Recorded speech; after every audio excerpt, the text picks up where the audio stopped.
Get ready for the dictation. Start.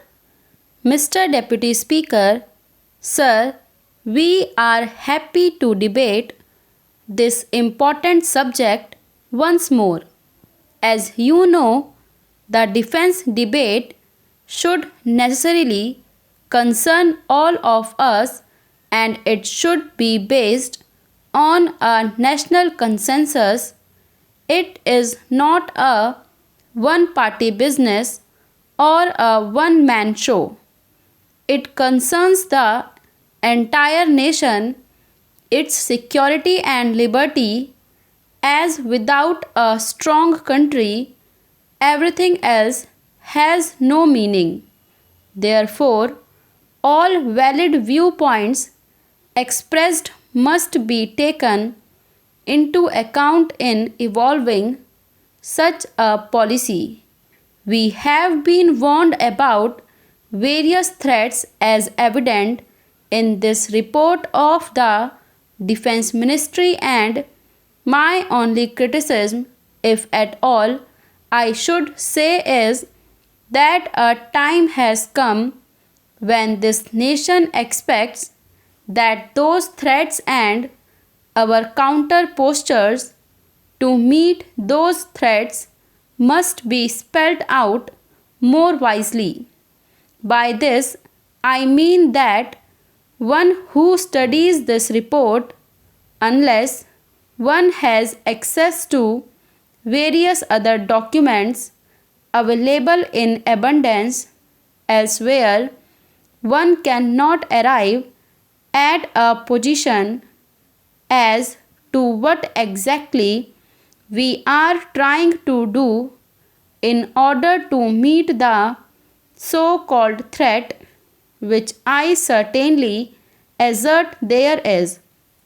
I think a time has come when the country should be taken into confidence, when the members of parliament should be taken into confidence as to what exactly we mean and what exactly we are going to do, and a slightly better understanding should be reflected by the Defense Ministry towards this point. I certainly do not wish that classified items are to be made available. They are certainly the prerogative of the administration to keep, but they should give us, at least in general terms, what we are expected to know. Nearly 55% of the last year's defense budget was spent on the rise in the cost of petroleum articles, oil, fuels, lubricants, and the rise in pay scales, pensions and allowances, etc. It hardly left for the entire defense budget a balance of 40%, which goes to make the real hard punch. And so it remains this year also. This position has to be rectified in the coming months, and that is a cause for concern. I have the greatest regard for the Honorable Defense Minister, and I know that he is a man of action and that he will take this point into account so that our defenses do not lack the punch that we want to have. The threats as spelled out in the report of the ministry are mainly from the north and west, and as far as they go, they are right. As far as the threat from the west is concerned, it is more positive. I do not foresee anything to come out of that cold state in the north. But if you look at the west, the defense budget of Pakistan has increased by 25% in the last year. From 1981, they have increased their budget 50%. They have raised 3 infantry divisions and 1 armored division. Not only that, they say that Pakistan will settle outstanding differences with India from a position of strength. We, on the other hand, have the same commitments as we had before 1971. That should be an indication to those who understand this matter that our commitments remain the same. Our ratio of forces on the western sector necessarily has not improved as one would like them to do.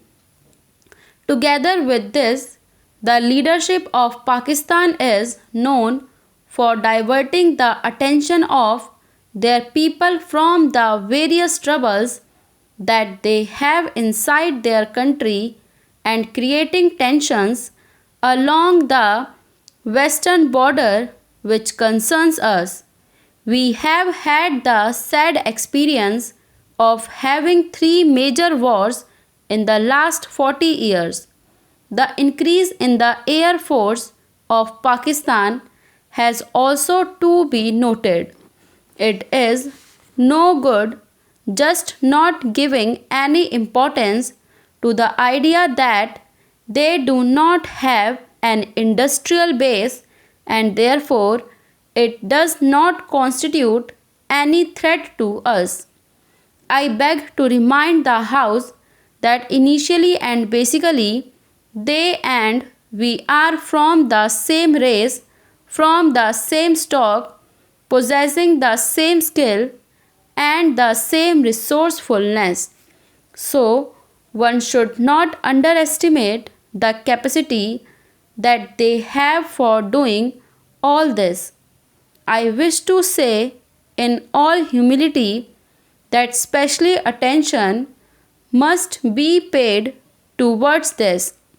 They are now getting in the pipeline perhaps some more missiles and more anti-tank weapons and aircrafts which give them a qualitative edge over us.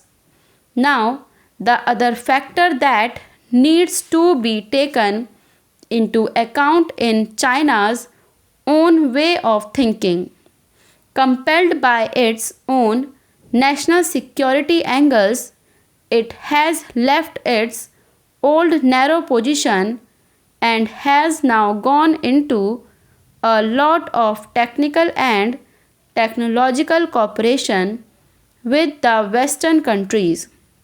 So, there should be no doubt that when production starts flowing out of China in this new generation of armaments, it will certainly flow into the pipeline to Pakistan. All these factors should be taken into account by the Ministry of Defense.